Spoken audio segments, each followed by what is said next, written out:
Well, when I was preparing for this Mass and looking through the liturgy, I came across a phrase which we haven't had yet, but which is part of the reception of our candidates tonight. It's one of the things that the bishop will say to the elect, and it's this: strive courageously to reach the fullness of truth. Strive courageously to reach the fullness of truth. Now, surely that's something for all of us all the time, every day. And perhaps it's something special, in a special way, for Lent. A wonderful program to strive courageously for the fullness of truth. Now, truth is rather under a cloud these days. We're suspicious of people who claim to have the truth, especially the absolute truth. And then we're very conscious of the shortage of truth that there is in the world. There was a rather amusing front page of Private Eye after the inauguration of the new President of the United States, which had a picture of him lifting up his hand and saying, "I swear to tell the post-truth, the alternative truth, and nothing like the truth." And we all know the sad joke about politicians. You know, how can you tell if they are lying? Well, if their lips move. And so this is it's a sad state of affairs. And perhaps we are all pilots today. We all say what is truth in a despairing kind of way and turn away before there is any answer, or turn away from the answer.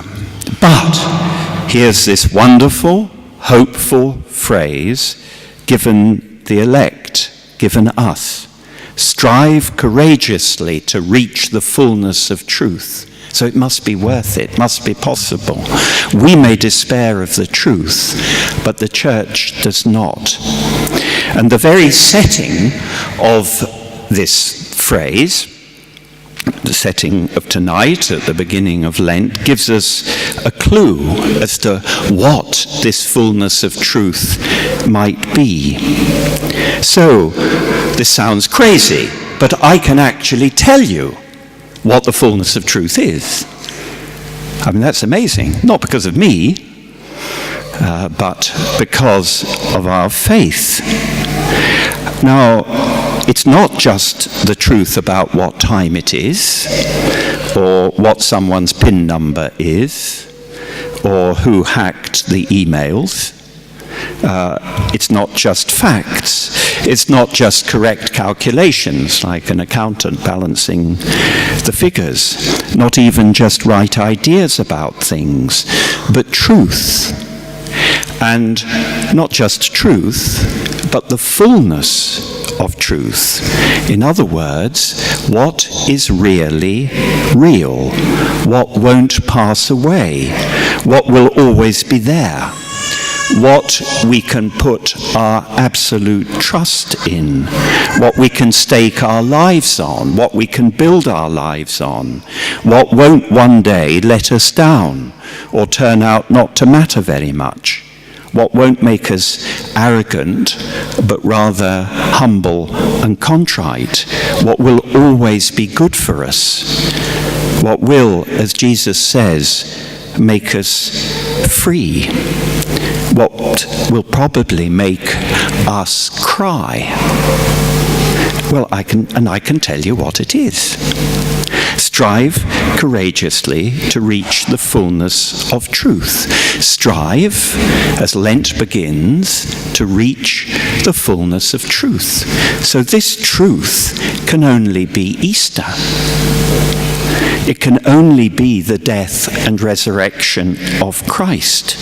It can only be what we call his paschal mystery, that is, his Passover, his passage from death to life, from this world to the Father. Or rather, the truth is him, crucified, and glorified. Jesus is the one who witnesses to the truth, who speaks the truth, and is the truth.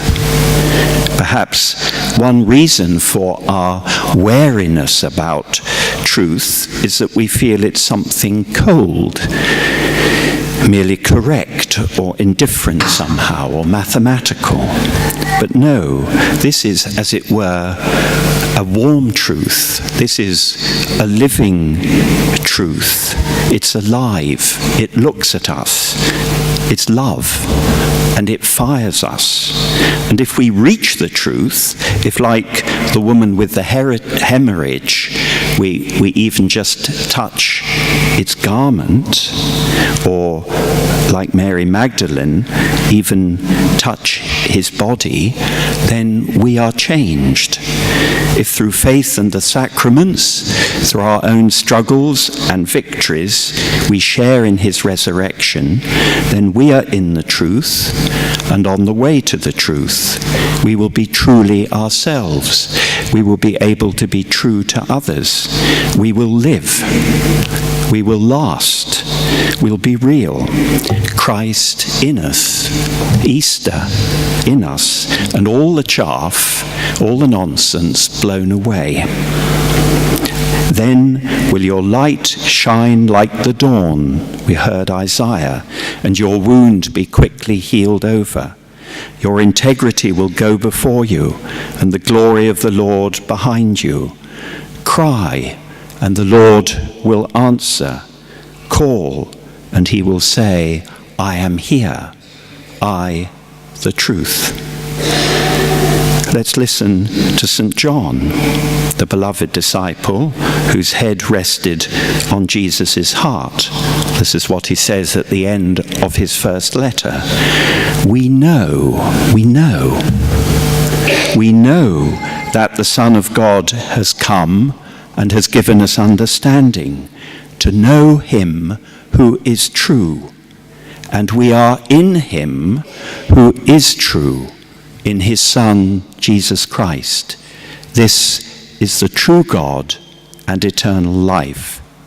Little children, be on your guard against false gods, against the post-truth, the alternative truth. Well, this is the journey of Lent. This is the journey of Lauren and Colin, Lindsay, Jasonje, Laura, Nicole, Joanne, Nicole, and Audrey. And we hail your courage. We are with you. We support you. We are here to help you. We only hope we won't hinder you. So let's think of Lent as a striving for truth, or as truth looking for, searching for us. Lord, you love truth in the heart, says Psalm 50. That's Easter. Truth in the heart, yes, the truth of our frailty, our sinfulness, the truth of a contrite heart, but the far greater truth of a love that will never, never let us down.